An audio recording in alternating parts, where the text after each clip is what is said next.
Perpendicular to axis of bolt. आता perpendicular to axis of bolt का म्हटले सांगतो बघा. ही वॉल आहे, वॉल. या वॉलवरती इथे एक प्लेट लावली बघा. ही प्लेट जर इकडून बघितली साईड व्ह्यूनी तर बघा ही अशी आहे, रेक्टँग्युलर प्लेट. म्हणजे याचाच इथं साईड व्ह्यू दाखवलाय. म्हणजे इकडून बघितलं तर ही तुम्हाला प्लेट अशी दिसते. या प्लेटवरती टोटल 4 बोल्ट आहेत, 4 बोल्ट. पण या व्ह्यूला, या साईड व्ह्यूला बघितलं तर तुम्हाला इथं 2 बोल्ट दिसेल, एकच बोल्ट दिसेल, इथे एक बोल्ट दिसेल. पण ऍक्च्युअली 2 बोल्ट आहेत आणि इथं 2 बोल्ट आहेत. म्हणजे टोटल काय केलं तिथं 4 बोल्टनी बोल्टिंग केले. 4 बोल्टनी बोल्टिंग केले. ही प्लेट या वॉलला बोल्ट केल्या. मग ज्या वेळेला या वॉलला बोल्ट केलंय त्यावेळेला या प्लेटवरती एक एक्सटेंडेड पोर्शन आहे, त्याच्यावरती हा फोर्स आहे. हा एक्सटेंडेड पोर्शन आहे, त्याच्यावरती हा फोर्स आहे. मग हा फोर्स जर बघितला तुम्ही तर बघा, हा बोल्टचा ऍक्सिस, हा बोल्टचा ऍक्सिस आणि हा त्याला काय परपेंडिक्युलर फोर्स.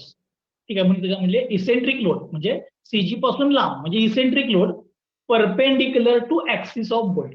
त्या बोल्टच्या ऍक्सिसला हा बोल्ट कसा आहे, परपेंडिक्युलर आहे. जर याच्या अगोदरचे जर टाईप बघितला तुम्ही, याच्या अगोदरचा टाईप, जर मुद्दाम मी त्याची फिगर काढून दाखवतो तुम्हाला, म्हणजे तुमच्या लक्षात येईल. हे बघा, याच्या अगोदरचा जर टाईप बघितला तर हे बोल्ट असायचे. ह्या बोल्ट कशा आहेत, हे या वॉलला परपेंडिक्युलर असे आत आहेत बघा, जे असे आतमध्ये आहेत. आणि हा इसेंट्रिक लोड आहे, म्हणजे हा सीजी पासून लांब आहे आणि ऍक्सिसला परपेंडिक्युलर असला तर तो बाहेर आहे. पण आता जो फोर्स आहे तो तुम्हाला असताना इथं दिसणार, फक्त तो पुढे असणार, पुढे. ओके, म्हणजे या वॉलचं असं पुढं. So eccentric load perpendicular to axis of bolt, आणि ती जी केस होती सब्जेक्टेड टू शिअर. मग आता या केसमध्ये समजा जर हे बोल्ट फेल झाले, तर ते बोल्ट नक्की कसे फेल होतील, हे 4ही बोल्ट नक्की कसे फेल होतील आता ते सांग. हा समजा फोर्स, तुम्ही हा फोर्स इथनं उचलला, 1 2 3 4 बोल्ट आहेत ना, त्या 4 बोल्टचा सीजी बरोबर सेंटरला येणार. 4 बोल्टचा सीजी बरोबर सेंटरला येणार. व्हर्टिकल डाऊनवर्ड फोर्स आहे, म्हणून मी डाऊनवर्ड फोर्स आहे असं दाखवला. तर या 4ही बोल्टमध्ये या डाऊनवर्ड फोर्समुळे कुठला फोर्स जनरेट होणार, या डाऊनवर्ड फोर्समुळे या 4 बोल्टमध्ये कुठला फोर्स जनरेट होणार, अपवर्ड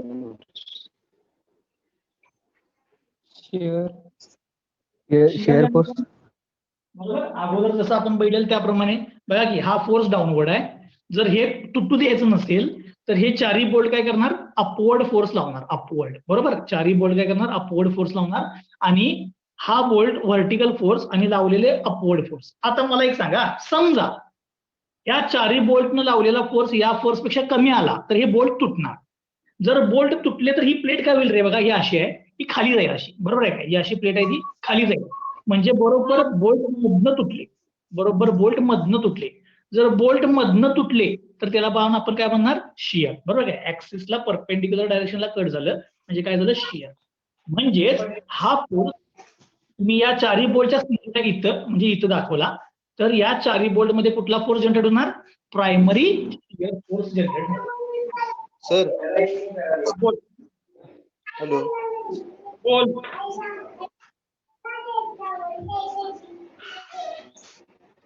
शुभम, निखिल, जर तुमचा हॅलो हा बोल ना. सर, ते खालचे 2 स्क्रू आहेत ते अपवर्ड फोर्स लावणार ना, 2 नंबरचे बोल्ट आहेत ते कुठले हे, 2, हा ते अपवर्ड लावणार ना फोर्स वर. नाही, हे बघ दाखवतो तुला मी. 1 2 3 4 आहेत ना, 1 2 3 हे 4 आहेत. बरोबर काय, आणि हा सीजीला बरोबर डाऊनवर्ड फोर्स आहे पी. जर जर या डाऊनवर्ड फोर्समुळे तुटणार असेल तर तुटलं तर काय होणार, हे तुटलं. पण जर समज हे तुटत नाहीये याचा अर्थ या फोर्सला हे 4ही बोल्ट मिळून काय करायला पाहिजे, अपवर्ड फोर्स लावायला पाहिजे ना. 4ही बोल्ट मिळून अपवर्ड लावायला पाहिजे. 4ही बोल्ट मिळून अपवर्ड फोर्स लावणार. म्हणजे इक्विलिब्रियम कंडिशनला या 4ही बोल्ट मध्ये बोल्टनं स्वतः जनरेट केलेला अपवर्ड फोर्स असणार आणि बाहेरनं लावलेला फोर्स डाऊनवर्ड आहे. त्याला म्हणजे आपण प्रायमरी शिअर म्हणून लिहून ठेवतो. हे झालं तुमचं प्रायमरी शिअर.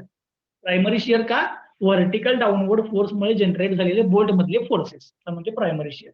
एक नंबरला आपण म्हणतो P1 डॅश, एक नंबरला म्हणते P1 डॅश आणि 2 नंबरला म्हणते P2 डॅश. एक नंबरला म्हणजे P1 डॅश, 2 नंबरला म्हणजे डॅश. सिंगल डॅश म्हणजे काय? प्रायमरी. म्हणजे या चारही प्रायमरी शिअर फोर्स झाला, प्रायमरी शिअर फोर्स म्हणजे व्हर्टिकल डाऊनवर्ड मुळे. आता दुसरं, आता व्हर्टिकल डाऊनवर्ड फोर्स मुळे झालं. आता मला सांगा अजून कुठली केस कन्सिडर करतो आपण व्हर्टिकल डाऊनवर्ड फोर्स सोडून? यानं जनरेट केलेला मोमेंट, यानं जनरेट केलेला मोमेंट. आता अगोदरची जी केस होती, अगोदरची बघा ही, या केसमध्ये काय होत होतं, यानं जनरेट केलेला मोमेंट या सीजीच्या अबाउट या प्लेटला रोटेट करायचा, प्लेटला रोटेट करायचा. का? त्याच्या मागचं कारण सांगतो. बघा ही प्लेट या वॉल वरती ठेवल्या, याला इथं कुठं सपोर्ट नाही आहे, सपोर्ट कुठंच नाही बघा. ही अशी एक वॉल आहे, ही वॉल, त्या वॉलवरती ही अशी प्लेट ठेवलेली आहे, त्यामुळे ही फिरू शकते असं, ठीक आहे, असं फिरू शकते प्लेट, बरोबर, या वॉलवरती. पण इथं या केसमध्ये काय झालं बघा, जर समजा या फोर्सने मोमेंट जनरेट केला तर ते या सीजी बोल्टच्या सीजीच्या अबाउट प्लेट फिरत नाही. काय झालं बघा, इथं वॉल आहे की नाही, वॉल, ही वॉल इथं कॉन्टॅक्ट आहे बघा. एक कॉन्टॅक्ट झाल्यामुळे काय होते, हा मोमेंट जो जनरेट होतोय ते कॉन्टॅक्टच्या अबाउट जनरेट होतोय.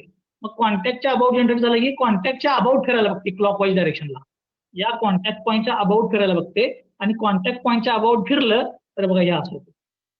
म्हणजे ही बाजू इथंच राहत्या आणि ही बाजू फिरायला बघते. ही बाजू जर फिरायला बघितली तर हा बोल्ट आणि हा बोल्ट, हे दोन बोल्ट आहेत ना इथं, ऍक्च्युली 4 आहेत, इथे 2 आहेत, इथे 2 आहेत. हे अप्पर बोल्ट आणि हे लोअर बोल्ट, त्या दोन्ही बोल्ट कशामध्ये जाणार? समजा हे फिरलं या ह्याला म्हणतात टिपिंग पॉईंट, म्हणजे इथं कॉन्टॅक्ट सरफेस आला, सरफेस कॉन्टॅक्ट मध्ये आला की त्या पॉईंटच्या अबाउट फिरते ते. अगोदर कसं होती, एक प्लेट दुसऱ्या प्लेटवर ठेवलेली, त्यामुळं असं सपोर्टला कुठला सरफेस नव्हता, ते त्या सरफेस वरती फिरत होती. पण मी समजा इथे आता एक मध्ये समजा हे पॉईंट आणला आता, तर या पॉईंटच्या अबाउट फिरणार ते, कॉन्टॅक्ट पॉईंट आणला तर. मग इथं तो कॉन्टॅक्ट पॉईंट आला, कॉन्टॅक्ट पॉईंट आल्यामुळे काय होते की हा फिरताना या कॉन्टॅक्ट पॉईंटच्या अबाउट फिरते, म्हणजे या सेंटर घेताना फिरायला. असं जर फिरायला गेला तर हा सरफेस फेल झाल्यानंतर हे असं होणार, बरोबर, म्हणजे असं तुटणार. मग हा बोल्ट, आता तुम्ही सांगा काय झाला, हा बोल्ट, टेन्शन, ह्या बोल्टची काय झाली, लेंथ वाढली. ह्या बोल्टची सांगा, खालच्या बोल्टची जरा वाढली, जरा वाढली, याची जास्त वाढली. मग आता मला सांगा ह्या दोन्ही पैकी कुठला बोल्ट पहिला फेल होईल, वरचा का खालचा? वरचा, वरचा फेल होणार. याचा खालचा फेल होणार, खालचा फेल होणार. बरं, मला सांग इलॉंगेशन कुणाचं जास्त आहे, वरच्या बोल्टचं काय खालच्या बोल्टचं? जास्त इलॉंगेशन जास्त तो फेल होणार का फर्स्ट बोल्ट, कुणाचं होणार? फर्स्ट, ज्या बोल्टचं इलॉंगेशन जास्त तो बोल्ट फेल होणार का ज्या बोल्टचं इलॉंगेशन कमी तो बोल्ट फेल होणार? जो जास्त इलॉंगेट आहे तो फेल होणार. मग इलॉंगेशन वरच्या बोल्टचं जास्त आहे ना, त्यामुळे तो फेल होणार. आता बघा, समजा मी अजून एक प्रश्न विचारतो, समजा अजून एक बोल्ट असता वरती इथं, समजा ही प्लेट मोठी असती, अजून एक असता, तर कुठला फेल झाला असता? इथं पण आहे, इथं पण आहे आणि वरती पण आहे, तर कुठला फेल झाला असता? वरचा. म्हणजे थोडक्यात काय बघा, या पॉइंट पासून जो लांब आहे, या टिपिंग पॉइंट पासून जो लांब आहे तो फेल होतोय. कळलं काय? बघा, हा जवळ आहे, याचं इलॉंगेशन कमी आहे, हा जरा लांब आहे, याचं इलॉंगेशन जास्त आहे, अजून जरा लांब गेला तर याचं इलॉंगेशन अजून जास्त आहे. म्हणजे या टिपिंग पॉइंट पासून जो लांब आहे तो फेल होतोय, ठीक आहे. आणि मग या मोमेंटमुळे बोल्टमध्ये कुठला फोर्स जनरेट झाला? या मोमेंटमुळे बोल्टमध्ये कुठला फोर्स जनरेट झाला? टेन्साईल जनरेट झाला. म्हणजे इथनं पुढे कधी पण ही केस आली, ही केस, तर याच्यामध्ये प्रायमरी कुठला आहे? प्रायमरी शियर आहे. आणि सेकंडरी मोमेंटमुळे आलेला कुठला आहे? टेन्साईल. समजलं सगळ्यांना? म्हणजे प्रायमरी शियर आहे आणि सेकंडरी टेन्साईल आहे. अगोदरची जी केस होती अगोदरची, त्याच्यामध्ये प्रायमरी काय होता? शियर होता. आणि सेकंडरी पण शियरच होता. त्यामुळे आता सांगतो तुम्हाला, इथनं पुढे प्रॉब्लेम मध्ये कन्फ्युजन व्हायला चालू होते. का? नक्की कुठल्या प्रॉब्लेमला प्रायमरी सेकंडरी शियर घ्यायचा, नक्की कुठल्या प्रॉब्लेमला प्रायमरी सेकंडरी शियर आणि टेन्साईल घ्यायचा? ठीक आहे. म्हणून इथनं पुढचे जे प्रॉब्लेम आहेत, म्हणून मी तुम्हाला असं म्हटलं बघा, व्होल्टेज जॉईंट ऍक्च्युली अवघड आहे. त्याच्या मागचं कारण काय आहे, पेपरला बसल्यानंतर मेन प्रॉब्लेम हाच येतोय की कुठल्या नक्की केसला मी प्रायमरी सेकंडरी शिअर घेऊ आणि नक्की कुठल्या केसला मी प्रायमरी सेकंडरी टेन्साईल आणि शिअर घेऊ. ठीक आहे. मग मी ते तुम्हाला वेगवेगळ्या टाईपचे प्रॉब्लेम इथनं पुढे घ्यायला चालू करणार. तर तुम्हाला विचारत जाणार प्रायमरी कुठला घेऊ, सेकंडरी कुठला घेऊ.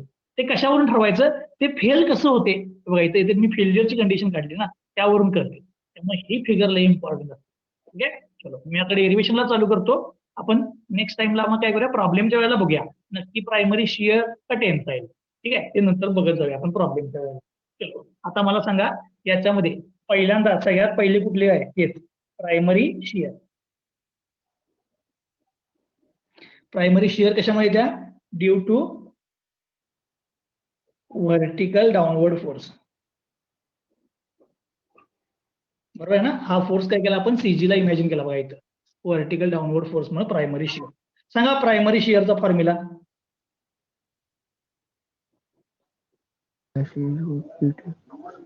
हे बघा की हा तुमचा डाउनवर्ड फोर्स, तर या चार बोल्ट मध्ये काय येणार बघा, व्हर्टिकल फोर्स येणार. आता या चौघांची बेरीज कुणा एवढी असायला पाहिजे, या पी एवढी असायला पाहिजे.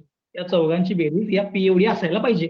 बरोबर, चौघांची बेरीज. पण जरा नेमिंग करताना कसे केले बघा, वरचे दोन्ही बोल्टला 1 नंबर म्हटले, खालच्या दोन्ही बोल्टला 2 नंबर म्हटले. त्याच्या मागचं कारण काय आहे बघा, खालचे जे दोन्ही बोल्ट आहेत त्यांचं इलॉंगेशन सेम आहे, वरचे जे दोन्ही बोल्ट आहेत त्यांचं इलॉंगेशन सेम आहे. त्यामुळे काय होते, या वरच्या दोन्ही बोल्ट मधले फोर्सेस सेम असतात, खालच्या दोन्ही बोल्ट मधले फोर्सेस सेम असतात. त्यामुळे याला नेम करताना 1 1 2 2 केले. ओके. सो मी हे पुढचं खोडतो. ठीक आहे. P1 डॅश म्हणजे इथे 2 बोल्ट आहेत, P2 डॅश असे 2 बोल्ट आहेत. ठीक. आता काय येणार, P divide by number of bolts.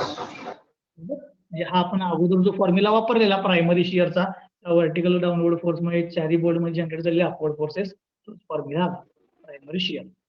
आता महत्वाचं आहे काय दुसरं, सेकंडरी. सांगा सेकंडरी कुठला आलाय, सेकंडरी कुठला आलाय, त्याच्यामुळे due to moment of force. आता पुढे एक महत्वाचं वाक्य लिहितो, याचा मोमेंटमुळे अँड आता ही तुमचं जी काही प्लेट आहे, ही प्लेट ती काय झाली बाळांनो, या सी पॉइंटच्या अबाउट काय झाली, टिपिंग झाली. टिपिंग म्हणजे रोटेट झाली. And tipping about point C. Okay. Point सीच्या अबाउट टिपिंग झाल्यामुळे जनरेट झालेला. आता तुम्हाला मी मागाशी एक विचारलं, या सी पॉइंट पासून जो जवळ आहे त्याचं इलॉंगेशन कमी आहे, सी पॉइंट पासून जो लांब आहे त्याचं इलॉंगेशन जास्त आहे. आता इलॉंगेशन जास्त याचा अर्थ तिथला असलेला टेन्साईल स्ट्रेसची किंमत काय असणार, जास्त. इलॉंगेशन कमी याचा अर्थ तिथल्या टेन्साईल स्ट्रेसची किंमत काय असणार, कमी. मग मला सांगा, टिपिंग पॉइंट पासून जेवढा लांब तेवढा टेन्साईल स्ट्रेस काय असणार, टिपिंग पॉइंट पासून जेवढा लांब तेवढा टेन्साईल स्ट्रेस काय असणार, जास्त. म्हणजे टेन्साईल फोर्स काय असणार, जास्त. ठीक आहे. मग मी इथं म्हणतो फ्रॉम फिगर, जरा बघा मी एक महत्वाचं लिहिणार आहे. फ्रॉम फिगर समजा हे इलॉंगेशन आहे की नाही एवढं, याला म्हणतो मी डेल्टा 2. हे जे इलॉंगेशन आहे की नाही इथनं इथपर्यंत, याला म्हणतो मी डेल्टा 1 इलॉंगेशनला. ठीक आहे. आता टिपिंग पासून हा जो बोल्ट आहे, हा बोल्ट याचं डिस्टन्स किती म्हटले बघा मी इथं, L2. टिपिंग पासून 2 नंबरच्या बोल्टचं डिस्टन्स म्हटले L2. तसंच या टिपिंग पासून 1 नंबरच्या बोल्टचं डिस्टन्स, टिपिंग पासून 1 नंबरच्या बोल्टच्या डिस्टन्सला काय म्हटले मी, L1. टिपिंग पासून 1 नंबरच्या बोल्टच्या डिस्टन्सला म्हटले मी L1. आता तुम्ही सांगा, टिपिंग पासून जेवढा डिस्टन्स जास्त तेवढं हे इलॉंगेशन काय आहे, जास्त. म्हणजे या लेंथला हे इलॉंगेशन हे काय डायरेक्टली प्रपोर्शनल. लेंथ वाढली इलॉंगेशन वाढणार. ठीक आहे. मी ते लिहितोय, elongation is directly proportional to length from tipping point. बरोबर आहे. डेल्टा 1 हा या लेंथ वरती डिपेंड आहे. जर लेंथ कमी झाली तर हे इलॉंगेशन कमी होणार. Delta 1 is directly proportional to L1. तसंच डेल्टा 2 2 नंबरच्या बोल्ट मध्ये इलॉंगेशन हे डायरेक्टली प्रोपोर्शनल टू काय, त्याची लेंथ, याला प्रोपोर्शनल. ही लेंथ वाढली की डेल्टा 2 वाढणार. जे deflection is directly proportional to काय काय ओके. हे समजलं सगळ्यांना काय लिहिलं मी. मग आता हे झालं deflection is directly proportional to length, ते मी याच्यावरून लिहिलं. तसंच मगाशी मी तुम्हाला म्हटलं जेवढं डिफ्लेक्शन जास्त तेवढा फोर्स पण काय असणार आहे, जेवढं डिफ्लेक्शन जास्त तेवढा फोर्स पण काय असणार जास्त. अँड तसं असं पण लिहिता येईल, इथला जो फोर्स आहे एक नंबरच्या बोल्ट मधला म्हणजे P1 double dash, P1 double dash हा फोर्स कुणावरती डिपेंड असणार आहे, या लेंथ वरती. ही जेवढी लेंथ जास्त तेवढं डिफ्लेक्शन जास्त तेवढा फोर्स जास्त. तो secondary shear force is directly proportional to काय आलं लेंथ वन. म्हणजे डिफ्लेक्शन जेवढे जास्त तेवढा फोर्स जास्त. So force is directly proportional to length one. तसंच P2 डबल डॅश म्हणजे secondary shear force is directly proportional to काय आला L2. आता काय करूया बघा, आपण इथं प्रोपोर्शनॅलिटी काढून टाकूया. प्रोपोर्शनॅलिटी काढला की काय तर कॉन्स्टंट घेऊया. तर P1 double dash is equal to proportionality काढला काय तर कॉन्स्टंट घेतो C into L1. P2 double dash is equal to proportionality काढतो काय तर कॉन्स्टंट घेतो C इंटू L. ठीक आहे. P1 double dash is equal to CL1 and P2 double dash is equal to PL2. मग आता त्यावरून मला म्हणतो इक्वेशन 1. आता बघा फॉर इक्विलिब्रियम कंडिशन,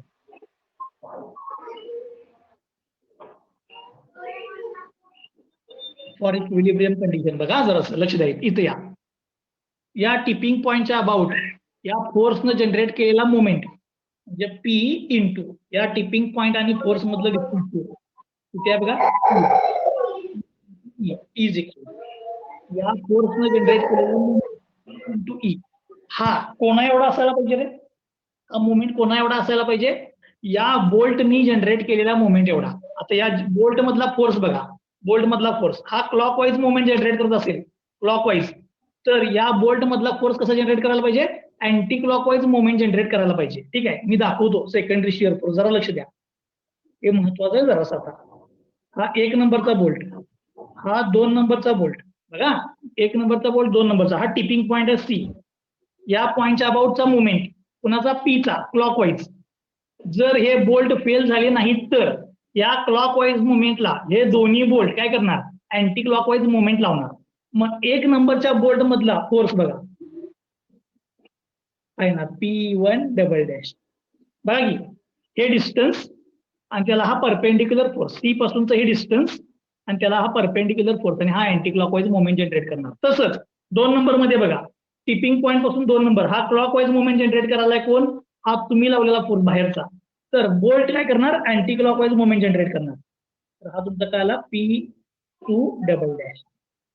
तो हा तुमचा फोर्स काय आला P2 डबल डॅश, C पासून हे perpendicular distance.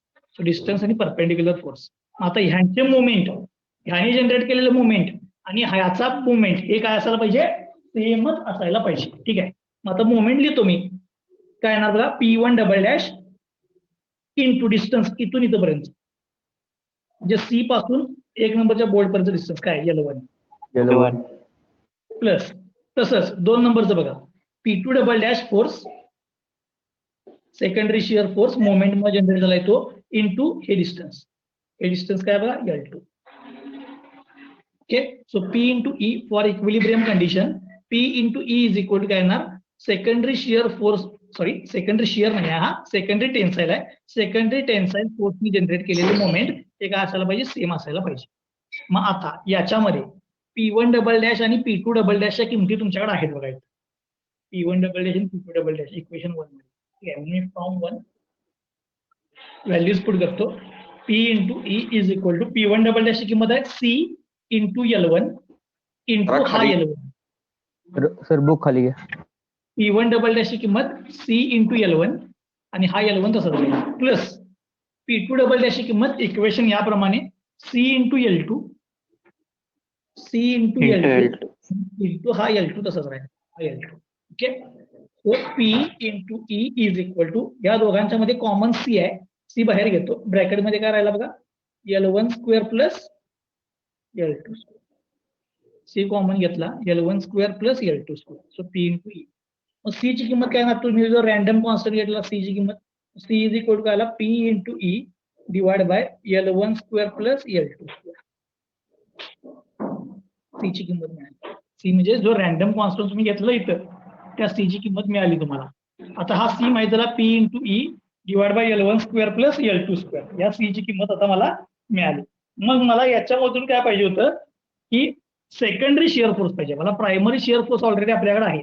Secondary shear force पाहिजे आहे. तर ही सी ची किंमत काय करा या इक्वेशन 1 मध्ये पुट करा. 1 मध्ये मग मी लिहितो पुट इन 1.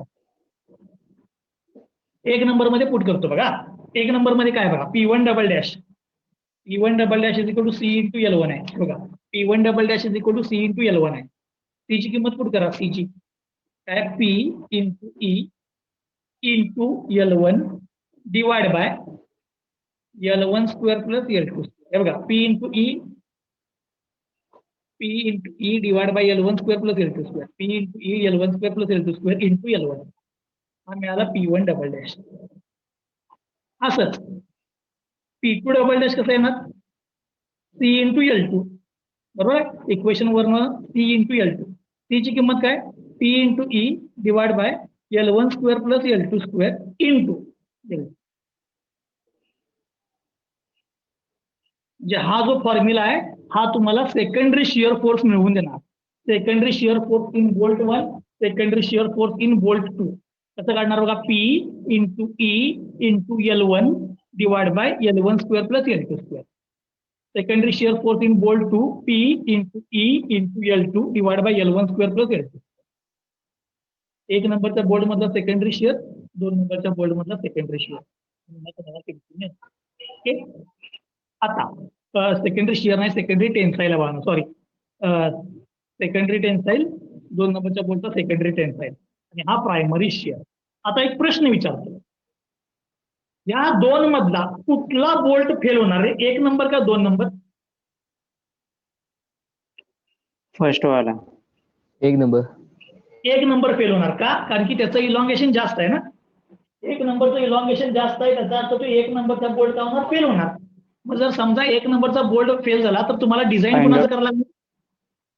1 नंबरचा बोल्ट जर फेल होणार असेल तर 1 डिझाईन नंबरच्या बोल्ट 1 नंबरच्या बोल्टचं डिझाईन करायला लागणार. आता 1 नंबरच्या बोल्ट मध्ये कुठले कुठले फोर्सेस आहेत सांगा. 1 नंबरच्या बोल्ट मध्ये कुठले कुठले फोर्सेस आहेत 1 नंबरच्या बोल्ट मध्ये. शिअर आणि प्रायमरी हा कुठला आहे शिअर आहे. प्रायमरी शिअर आहे आणि सेकंडरी कुठला आहे टेन्साईल आहे. आता मला सांगा अगोदरच्या केसमध्ये म्हणजे अगोदर जे आपण टाईप बघितला त्यात प्रायमरी शिअर होता सेकंडरी शिअर होता. त्यामुळे आपण त्या शिअरची काय करायचं डायरेक्ट ऍडिशन म्हणजे रिझल्टंट काढायचो. पण इथं काय झालं रे प्रायमरी शिअर आला आणि सेकंडरी टेन्साईल आला म्हणजे दोन्ही एकसारखे आहेत का वेगवेगळे आहेत. टेन्साईल असेल तर ऍडिशन शिअर असेल तर ऍडिशन. एक टेन्साईल एक शिअर आला तर काय झालं कंपाऊंड झाला. कंपाऊंड म्हणजे प्रिन्सिपल स्ट्रेस थेरी वापरायला पाहिजे आता मला. म्हणून मी म्हणतो टू डिटरमाइन रिझल्टंट स्ट्रेस किंवा मी ब्रॅकेटमध्ये लिहितो force in the bolt we will have to use principal stress theory. काय करायला पाहिजे मला याचा पुढे जर मला त्याचा रिझल्टंट काढायचा पाहिजे असेल तर एक आहे टेन्साईल एक आहे शिअर दोन्ही वेगवेगळे आले त्यामुळे मला प्रिन्सिपल स्ट्रेस थेरी वापरायला पाहिजे. आता ही प्रिन्सिपल स्ट्रेस थेरी आहे ना मग हे फोर्सेस काय करायचे स्ट्रेसेस मध्ये कन्वर्ट करायचे. या फोर्सला एरियाने डिवाइड करायचे स्ट्रेसेस मध्ये आणि प्रिन्सिपल स्ट्रेस थेरी वापरायची. मी मुद्दा म्हणून प्रिन्सिपल स्ट्रेस थेरी ऑलरेडी आपण वापरलेले प्रिन्सिपल शिअर बरोबर आहे का रे प्रिन्सिपल शिअर वापरले ना आपण. याच्या आधी एका प्रॉब्लेम मध्ये प्रिन्सिपल स्ट्रेस थेरी वापरलेली आहे. ठीक आहे मी परत तरी पण एकदा सांगतो प्रिन्सिपल टेन्साईल स्ट्रेस. आता याचा यूज काय आहे ते नंतर सांगतो. प्रिन्सिपल टेन्साईल स्ट्रेस काय बघा sigma is equal to sigma T by 2 हे सगळं फॉर्म मध्ये झालंय. Sigma T by 2 root sigma T by 2 चा स्क्वेअर प्लस टाऊ स्क्वेअर हा झाला प्रिन्सिपल टेन्साईल. जर प्रिन्सिपल शिअर थिअरी वापरा म्हणला, shear, tau is equal to root sigma T by 2 चा स्क्वेअर प्लस टाऊ. हे कुठं वापरलेलं सांगू का आपण? पॉवर स्क्रू मध्ये वापरलेलं principal shear stress theory. Principal shear हे वापरलेलं बघा. मी इथं सिग्मा बी बाय 2 चा स्क्वेअर प्लस टाऊ स्क्वेअर लिहायचं. ठीक, आता इथं एक तर टेन्साईल स्ट्रेस थिअरी वापरायला लागत्या, आता शिअर स्ट्रेस थिअरी. हे काही एवढं इम्पॉर्टंट नाही आहे. हे कुठलं वापरायचं ते प्रॉब्लेम मध्ये दिलेलं असते. महत्वाचं काय तुम्हाला याच्यामधला, या प्रॉब्लेम मधला प्रायमरी आणि सेकंडरी स्ट्रेस शोधणे. Primary shear, secondary tensile. आता एक लास्टची फक्त गोष्ट सांगतो. पेपरमध्ये कुठल्या टाईपचा प्रॉब्लेम आलाय त्यावरती डिपेंड राहणार की तुम्ही कुठली थिअरी वापरताय. ठीक आहे, जर असं मी आता मागची केस काढतो आणि तुम्हाला विचारतो, समजा पेपरमध्ये हा प्रॉब्लेम आलाय, तर तुम्ही प्रायमरी आणि सेकंडरी कुठले कुठले फोर्सेस घेणार? समजा हा प्रॉब्लेम आलाय, दोन्ही पण शेअर. कशावरून ठरवलं? दोन्ही पण शेअर बरोबर आहे, पण कशावरून ठरवलं? डायग्राम. बघा कसं करायचं सांगतो, विचार करायचं, या डायग्रामचा विचार करायचा. इथं ही मागं वॉल आहे, आणि त्याच्यावरती ही प्लेट ठेवल्या. त्यामुळे ही प्लेटला इथं कुठं कॉन्टॅक्ट म्हणजे काय, इथं सपोर्ट आलाय काय असं फिरण्यासाठी? नाही. तर त्यावेळेला ही प्लेट सीजीच्या अबाउट फिरत्या. ज्या वेळेला प्लेट सीजीच्या अबाउट फिरत्या त्यावेळेला प्रायमरी आणि सेकंडरी दोन्ही पण शिअर असतात. प्रायमरी आणि सेकंडरी दोन्ही पण शिअर असतात. ही फिगरवरून करते. आत्ताच्या केसमध्ये अशी फिगर आली तर लगेच कळते ही वॉल, हे बघा इथं कॉन्टॅक्टच आहे, हे फोर्स लावलं तर हे काय मागे जाऊ शकत नाही, हा सरफेस मागे जाऊ शकत नाही. जे हा सरफेस इथं तटणार आणि हा सरफेस पुढे येणार. ठीक आहे, त्यामुळे हा सरफेस जर पुढे आला तर इथं काय प्रायमरी शिअर आणि सेकंडरी काय जनरेट होतोय? टेन्साईल. हे या फिगरवरून कळते. ठीक आहे, एक 2-4 प्रॉब्लेम सोडवलं की तुम्हाला बघा ती प्रॅक्टिस होऊन जाईल की नक्की कुठला टाईप. ठीक आहे, त्या अजून एक 2-4 प्रॉब्लेम सोडवले की समजून जाईल. आता जर तुम्हाला याच्यामध्ये काय डाऊट असेल तर विचारा. हे पुढचं जे आहे शेवट, हे काय इथंपर्यंत तुमचा आन्सर आला तर हे 5 मिनिटाचं काम आहे. हे मी प्रॉब्लेम मध्ये तुम्हाला परत सांगतो व्यवस्थित. ठीक आहे, फक्त इथंपर्यंत सोडवणं महत्वाचं आहे. फॉर्म्युले पण जर बघितले तर सोपे आहेत बघा. अगोदर तर काय P divide by number of bolt तोच आलाय. इथं पण बघा तोच फॉर्म्युला आलाय, तोच फॉर्म्युला आहे बघा. P1 double dash is equal to P into E into आधी इथं काय असायचं रे? R1 असायचा. R1 च्या ऐवजी L1 आलाय. डिवाइड बाय तुम्ही काय लिहायचा? R1 square plus R2 square plus R3 square plus R4 square. पण इथं 2 बोल्ट एकाच ठिकाणी आहेत त्यामुळे R1 आणि पुन्हा ह्याचं पण R1, तसं झालं L1. त्यामुळे हे 2 टाइम्स L1 आहे. माझ्याकडनं इथं 2 टाइम्स L1 आहे, म्हणजे L1 square plus L1 square म्हणजे L1 स्क्वेअर झालंय.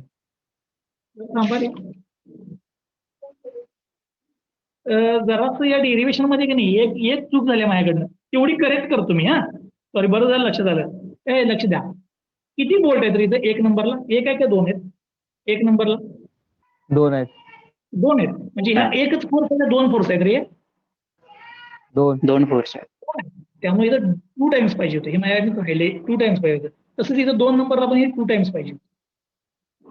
सॉरी बाळा, इथं 2 टाइम्स पाहिजे, कारण हा 2 फोर्स आहेत, हे पण 2 फोर्स आहेत. त्यामुळे हे इथं येणार 2 टाइम्स, इथं पण येणार 2 टाइम्स. त्यामुळे इथं हे येणार 2 टाइम्स, इथं येणार 2 times. 2 times L1 square, 2 times L2 square. त्यामुळे हे येणार 2 टाइम्स, इथे येणार 2 टाइम्स. 2 टाइम्स.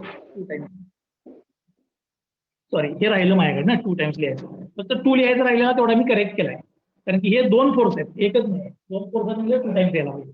2 टाइम्स, हे पण 2 टाइम्स केलं. आणि हा फॉर्म्युला आला. फॉर्म्युला बघा, P into E into R1 च्या ऐवजी L1 आला. इथे असं काय असायचं? L1 square plus L2 square. पण पहिले 2 बोल्ट हे L1च आहे, त्यामुळे 2 टाइम्स L1 आले. प्लस इथे L3 square plus L4 square असायचं, sorry R3 square plus R4 square असायचं. पण इथे 2 नंबर हे एकत्रच आहेत, त्यामुळे 2 टाइम्स L1. तोच फॉर्म्युला आहे, फक्त R च्या ऐवजी L मध्ये आलाय. ठीक आहे, या डेरिव्हेशन मध्ये जर काय डाऊट असेल तर विचारा. डेरिव्हेशन